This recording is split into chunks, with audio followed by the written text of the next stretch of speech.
Gamete study centre में आपका स्वागत है। आज जो विषय वस्तु आपके समक्ष लेकर के हम उपस्थित हुए हैं वह है स्वराघात या बलाघात, सुर, तान, अनुतान, संगम, वृत्ति और पक्ष। आइए हम देखते हैं कि ये क्या हैं। सबसे पहले हम आते हैं स्वराघात या बलाघात पर। स्वराघात या बलाघात को अंग्रेजी में स्ट्रेस कहा जाता है। शब्दों का उच्चारण करते समय विविध भाषाभाषी शब्दों के प्रत्येक वर्ण पर समान बल ना देकर किसी पर अधिक बल देते हैं और किसी पर कम बल देते हैं। यह बल देने की प्रक्रिया आघात कहलाती है और यही प्रवृत्ति जो है यह बलाघात है। वैदिक संस्कृत में हम देखते हैं वहाँ स्वर भक्ति की घटनाएं काफ़ी मात्रा में पाई जाती हैं। वहाँ पर स्वराघात की प्रवृत्ति काफ़ी है और यह जो स्वराघात है यह उदात्त है, अनुदात्त है और स्वरित है। उदात्त में ज़्यादा बल, अनुदात्त में कम बल और स्वरित की जो स्थिति है उसमें उदात्त और अनुदात्त के बीच की स्थिति है। स्वराघात के लिए हमने बताया कि अंग्रेजी में इसके लिए जो शब्द गढ़ा गया है वह शब्द है स्ट्रेस। स्ट्रेस का अर्थ होता है दबाव, आघात या चोट। वक्ता अपने विचार या मंतव्य को उभारने के लिए किसी शब्द या पद पर, किसी वाक्य पर या अक्षर पर ज़्यादा जोर जब देता है तो यह जो प्रक्रिया संपन्न होती है यही बलाघात कहलाती है। वस्तुतः आघात की जो यह प्रक्रिया है जब वह स्वर पर संपन्न होती है तो स्वराघात कहलाती है और अन्य पर जब संपन्न होती है यानी व्यंजन पर संपन्न होती है तो यह बलाघात कहलाती है। किंतु वर्तमान समय में हिंदी में स्वराघात और बलाघात को एक ही माना जाता है तथा कहा जाता है कि किसी अक्षर या वर्ण या ध्वनि या शब्द या वाक्य पर बल देने की जो प्रक्रिया है वही बलाघात है और यह बलाघात की जो प्रक्रिया है वह वक्ता के मंतव्य को उभारने के लिए प्रयोग किया जाता है। और जो ये बलाघात की प्रक्रिया है यह वक्ता के मना स्थित पर निर्भर करता है, वह किस पद, किस शब्द और किस वाक्य पर ज़्यादा आघात दे करके विशिष्टता प्रदान करना चाहता है। आघात के आधार पर जो बलाघात होता है वह मुख्यतया 4 प्रकार का होता है। पहला है ध्वनि बलाघात। जो ध्वनि बलाघात होता है इसमें आघात किसी विशिष्ट ध्वनि पर की जाती है तो यह प्रक्रिया जो है वह ध्वनि बलाघात कहलाती है। जैसे शब्द है अक्षर। अक्षर का निर्माण जिन ध्वनियों से मिलकर होता है अ, क, श, र, तो इसमें अक्षर शब्द के उच्चारण में जिस ध्वनि पर सबसे अधिक बल दिया जाता है वह क ध्वनि है। ध्वनि बलाघात के अंतर्गत इसमें किसी शब्द के विशेष ध्वनि पर ज़्यादा जोर दिया जाता है। दूसरा है अक्षर या वर्ण बलाघात। जब किसी शब्द के वर्ण या अक्षर पर ज़्यादा जोर दिया जाता है तो यह प्रक्रिया अक्षर या वर्ण बलाघात कहलाती है। जैसे वह स्कूल से चला, तो इस वाक्य में जो चला शब्द है, इस चला शब्द में जो च वर्ण है इस पर बलाघात है। दूसरा वाक्य है कि तू गाड़ी चला, तो यहाँ पर जो चला शब्द है, इसमें बाद वाले वर्ण या अक्षर ला पर आघात है, तो यह जो है कैसा आघात है? अक्षर या वर्ण बलाघात। तीसरा है शब्द बलाघात। तो शब्द बलाघात, इसमें वाक्य के किसी पद पर आघात या जोर दिया जाता है, तो यह शब्द बलाघात या पद बलाघात कहलाता है। जैसे तुम्हें क्या चाहिए, तो यहाँ पर क्या पर बलाघात है, यह कैसा बलाघात है? शब्द बलाघात है। मुझे कलम चाहिए, यहाँ पर कलम पर आघात है या बलाघात है कि मुझे कलम ही चाहिए, कोई अन्य वस्तु नहीं चाहिए। यहाँ पर सामान्य कथन है कि तुम नहीं पढ़ोगे, किंतु जब यहाँ पर नहीं पर आघात कर दिया जाता है या जोर लगा दिया जाता है, तो इसका आशय अलग हो जाता है कि तुम नहीं पढ़ोगे, तो यह प्रश्नवाचक हो जाता है। तो इस तरह से जो आघात है वह किसी ध्वनि पर, किसी वर्ण पर, किसी शब्द पर लग करके उसके भाव में विशेष परिवर्तन कर देता है, यानी वक्ता के मंतव्य में कुछ विशिष्टता ला देता है। अगला है वाक्य बलाघात। जब बलाघात पूरे वाक्य पर दिया जाता है तो वाक्य बलाघात कहलाता है। जैसे आज मैं रामायण पढ़ूंगा, यानी कल किसी और ने रामायण पढ़ा था और आज मैं पढ़ूंगा। किंतु अगर दूसरा वाक्य है आज मैं रामायण पढ़ूंगा, यानी मैंने कल रामायण के अलावा कोई और पुस्तक पढ़ा था, आज रामायण पढ़ूंगा। तो यहाँ पर पहले वाक्य में जो वाक्य पर बलाघात हुआ है उससे एक अलग अर्थ का बोध हो रहा है, और दूसरे वाक्य में जो बलाघात नहीं हुआ है उससे एक अलग अर्थ का बोध हो रहा है। तो इसमें यह बोध हो रहा है कि कल किसी और ने रामायण पढ़ा था, आज मैं रामायण पढ़ूंगा, किंतु दूसरे वाले में बोध हो रहा है कि मैंने कल कोई और पुस्तक पढ़ी थी, आज रामायण पढ़ूंगा। स्वराघात और बलाघात को समझ लेने के बाद हम समझते हैं सुर, तान, अनुतान और संगम। ये सुर, तान, अनुतान और संगम क्या हैं? तो पहले हम आते हैं सुर पर। सुर, जब हम वर्णों का उच्चारण करते हैं तो वर्णों का उच्चारण हम आरोह अवरोह के साथ, यानी उतार चढ़ाव के साथ करते हैं, और यह उतार चढ़ाव जो वर्णों में होता है वह स्वर तंत्रियों में खिंचाव के कारण होता है। जैसे आप कहते हैं अ, आ, ई, उ आदि। तो सुर क्या है कि वर्णों के उच्चारण में जो उतार और चढ़ाव होता है वही क्या है? सुर है। तो तान क्या है?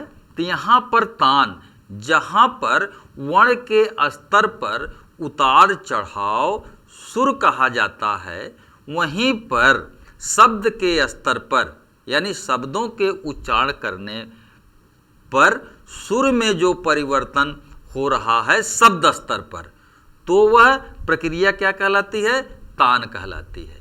चीनी और कोरियाई भाषा में केवल तान टोन बदल देने से ही शब्दों के अर्थ बदल जाते हैं। हिंदी में प्रायः ऐसा नहीं होता है। तो आपने यहाँ देखा कि सुर क्या है और तान क्या है। वर्णों के उतार चढ़ाव की जो प्रक्रिया होती है उच्चारण करते समय वह सुर कहलाती है, और शब्दों का उच्चारण करते समय उतार चढ़ाव की जो प्रक्रिया संपन्न होती है उसे तान कहते हैं। अब हम आते हैं अनुतान, जहाँ पर हमने देखा कि वर्णों का उच्चारण करते समय जो उतार चढ़ाव है वह क्या है, सुर है। शब्दों का उच्चारण करते समय जो उतार चढ़ाव होता है स्वर तंत्रियों में खिंचाव के कारण वह क्या है, तान है। अब हम आते हैं अनुतान। अनुतान की स्थिति वाक्य स्तर पर होती है।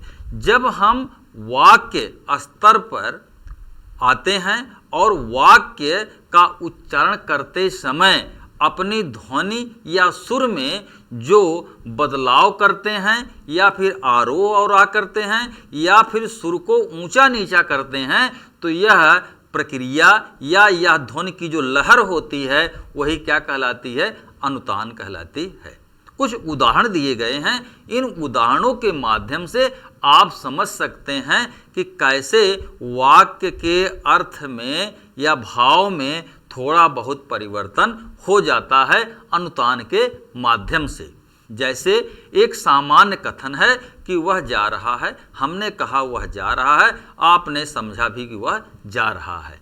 अगर इसको हम इस तरह कहते हैं कि वह जा रहा है, तो इससे यह पता चलता है कि यह प्रश्नवाचक वाक्य हो गया कि वह जा रहा है, तो यह अनुतान के कारण ही प्रश्नवाचक में बदल गया।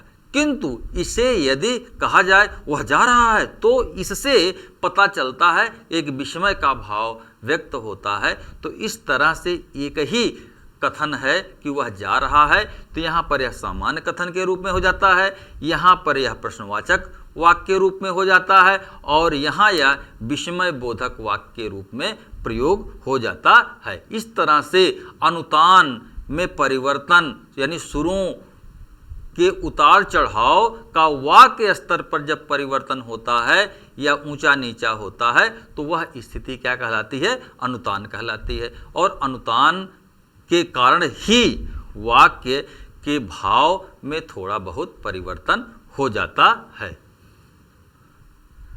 तो अनुतान के बाद हम देखते हैं कि संगम क्या है। शब्दों का उच्चारण करते समय दो ध्वनियों के बीच जो थोड़ी देर के लिए विराम या रुकावट किया जाता है वही क्या है, संगम है या संहिता है। थोड़ी देर रुकावट या फिर विराम होने के कारण अर्थ में क्या होता है, अंतर आ जाता है। और यह अंतर क्यों होता है, वह संगम के कारण होता है।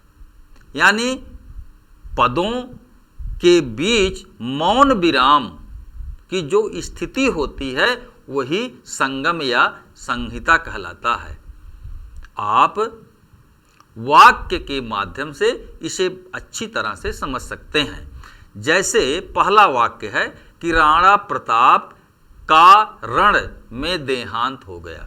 का के बाद यहाँ पर थोड़ा सा विराम होता है, तो इस वाक्य का अर्थ होता है कि महाराणा प्रताप वे युद्ध भूमि में वीर गति को प्राप्त हुए, यानी रण में उनका देहांत हो गया, युद्ध में उनका देहांत हो गया।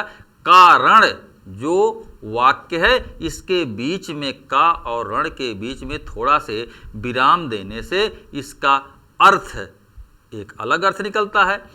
किंतु अगर दूसरी बात कही जाए कि गांधी जी इस कारण नहीं आए, तो यहाँ पर कारण नहीं आए, इस कारण और इस कारण में अंतर है। यहाँ पर आप देखिए कि महाराणा प्रताप का रण में देहांत हो गया, तो यहाँ पर किसके कारण, संगम के कारण यह अर्थ जो है आपको अलग तरह से प्रतीत हो रहा है। लेकिन गांधी जी इस कारण नहीं आए, तो यहाँ पर कारण का दूसरा अर्थ हो जाता है। अगला वाक्य है, गर्मी में मरुस्थल जल सा दिखाई देता है। यानी गर्मी में मरुस्थल को अगर आप देखिएगा तो वहाँ पानी जैसा दिखाई देता है।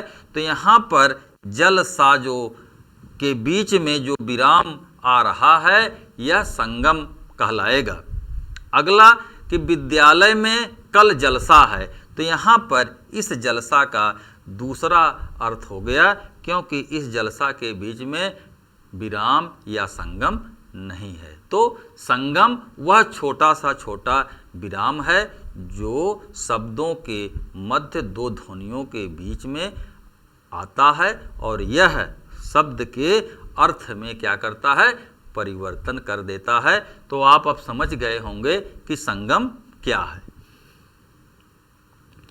अब हम संगम के बाद समझने का प्रयास करते हैं कि वृत्ति क्या है। वृत्ति को अंग्रेजी में मूड कहा जाता है।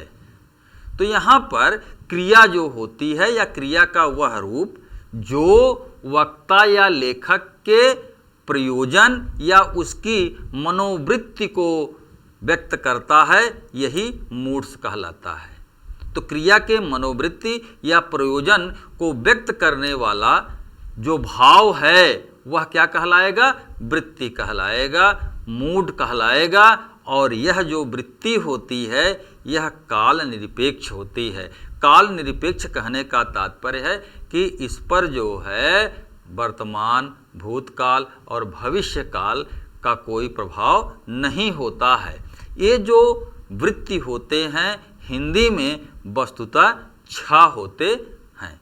और क्रिया के द्वारा जो वृत्ति या फिर मना स्थिति को प्रकट की जाती है उसमें पहला है आज्ञार्थ। जैसे कि शब्द से ही पता है कि क्रिया, इस क्रिया के द्वारा आज्ञा, प्रार्थना और उपदेश आदि का बोध होता है। वाक्य है कि तुम घर जाओ, यहाँ पर जो जाओ क्रिया है यह आज्ञा का भाव प्रकट कर रहा है, इसलिए यह आज्ञार्थ मूड में हुआ। सदैव सच बोलो, तो यहाँ पर जो बोलो है यह भी आज्ञार्थ वृत्ति है। दूसरा है इच्छार्थ व्यक्ति। इसमें वक्ता के इच्छा, कामना, आशीर्वाद, वरदान आदि के भाव का बोध होता है या फिर पता चलता है। जैसे ईश्वर सबका भला करे, इस वाक्य से इच्छा का बोध होता है, दूसरे के हित कामना का बोध होता है, इसीलिए यह इच्छार्थ जो है वृत्ति हुआ। दूसरा वाक्य है कि तुम सुखी रहो, इससे भी इच्छा कामना का भाव व्यक्त होता है, इसलिए यह इच्छार्थ वृत्ति हुआ। तीसरा है संभावनार्थ। इस वृत्ति से जो है किसी कार्य के होने में संशय का भाव प्रकट होता है, तो यह संभावनार्थ वृत्ति कही जाती है। जैसे शायद आज पानी न बरसे, तो यहाँ पर पानी न बरसने की संभावना का भाव प्रकट हो रहा है। संभवतः मैं कल ना आऊं, यहाँ जो संभवतः शब्द है यह संदेह या संशय का भाव प्रकट कर रहा है। तो ये वृत्ति जो है वह संभावनार्थ वृत्ति हुई। अगला चौथा है निश्चयार्थ। निश्चयार्थ जो वृत्ति है यह एक सूचनात्मक कथन होता है और इससे आप सही या गलत, यह कथन सही है या गलत है, इसकी भी जांच कर सकते हैं। जैसे मैंने यह पुस्तक पढ़ ली है, तो इस बात का यह जांच किया जा सकता है कि मैंने पुस्तक पढ़ी है कि नहीं, यह निश्चयार्थ है। उसने कल फिल्म देखी थी, तो यहाँ पर फिल्म देखी थी कि नहीं देखी थी, इसका भी जांच किया जा सकता है, यहाँ पर निश्चयार्थ वृत्ति है। अगला है संकेतार्थ वृत्ति। इसमें कार्य सिद्धि के लिए वक्ता जो होता है कुछ शर्तों की आवश्यकता महसूस करता है। जैसे यदि तुम पढ़ते तो पास होते, तो यहाँ शर्त है पढ़ने का। वर्षा होगी तो राम नहीं आएगा, यहाँ शर्त है वर्षा होने का जिससे राम नहीं आएगा। तो यह एक तरह के संकेत दे रहा है, तो इसलिए यह संकेतार्थ वृत्ति हुआ। क्रिया की जो वृत्ति यहाँ हुई वह संकेतार्थ वृत्ति हुई। अगला है प्रश्नार्थ वृत्ति। इसमें मन में कोई शंका या जिज्ञासा है तो उसके समाधान के लिए प्रश्न जो है पूछा जाता है। जैसे अब मैं क्या करूं, तो यह भी एक तरह से प्रश्न पूछा जा रहा है। क्या तुम मेरा काम कर दोगे, तो यह भी एक तरह से शंका समाधान के लिए प्रश्न पूछा जा रहा है। तो यह प्रश्नार्थ वृत्ति हुआ। इस तरह से हमने प्रश्नार्थ वृत्ति को जान लेने के बाद तो अब हम देखते हैं कि पक्ष क्या होता है। तो पक्ष को एस्पेक्ट्स कहते हैं। जैसे प्रत्येक कार्य व्यापार एक काल अवधि में संपन्न होता है। कोई भी काम होने के लिए एक निश्चित समयावधि होती है और कार्य जब से प्रारंभ होता है और जब तक समाप्त नहीं हो जाता है, तो इस बीच की अवधि के कार्य व्यापार को देखना यही क्या कहलाता है, एस्पेक्ट कहलाता है।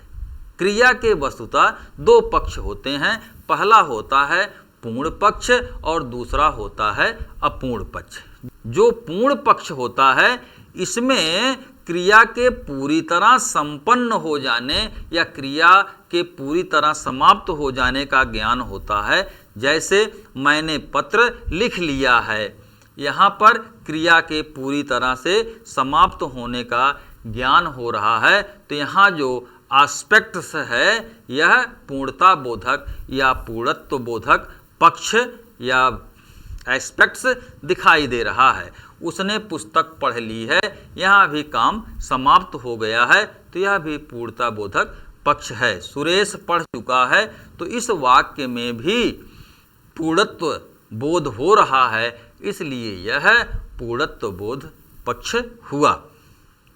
दूसरा जो एस्पेक्ट्स होता है क्रिया का वह है अपूर्णत्व बोधक। अपूर्णत्व बोधक का तात्पर्य होता है कि जब क्रिया पूरा हो जाने का भाव ना प्रकट करे तो अपूर्णत्व बोधक होता है। जो अपूर्णत्व बोधक पक्ष होता है उसके कई उपभेद होते हैं, जिसमें पहला है नित्यता बोधक।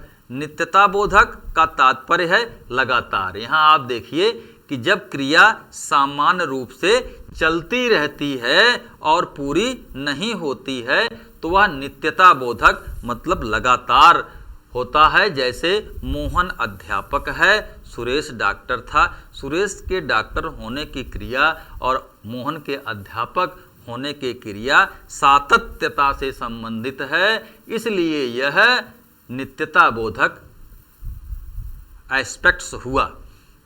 दूसरा है कि आवृत्ति। आवृत्ति का मतलब होता है कि दोहराव। एक क्रिया हो गई है, दूसरी क्रिया पुनः होती है। इसमें क्रिया हमेशा बनी रहती है।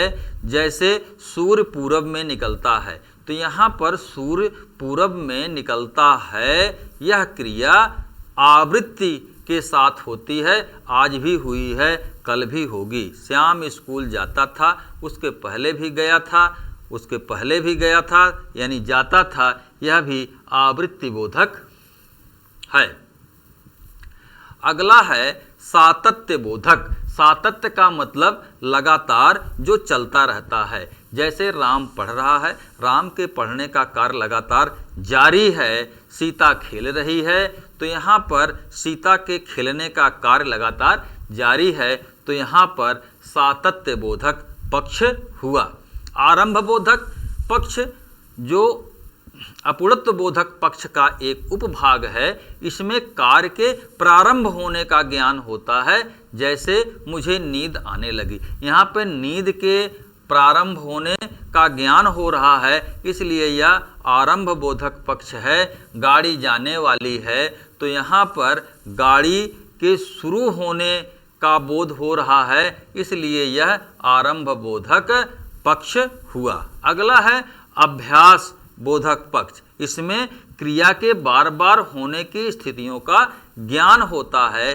जैसे वह मेरे कमरे में आया करता था, दूसरा है वह बैठा रहता था। इस तरह से अपूर्णता बोधक पक्ष को आपने देख लिया।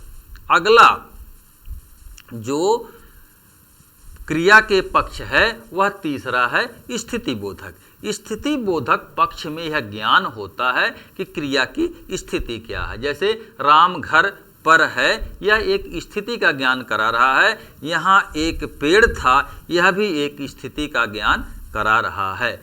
चौथा है क्रिया का पक्ष परिवर्तन बोधक पक्ष। इसमें किसी साधन या किसी अन्य व्यापार से प्रभावित होकर के क्रिया में परिवर्तन होने का बोध होता है। जैसे कुर्सी बन गई और चश्मे से दिखाई देता है, तो यह परिवर्तन बोधक पक्ष है। इस तरह से आपने संपूर्णता में अध्ययन कर लिया। धन्यवाद।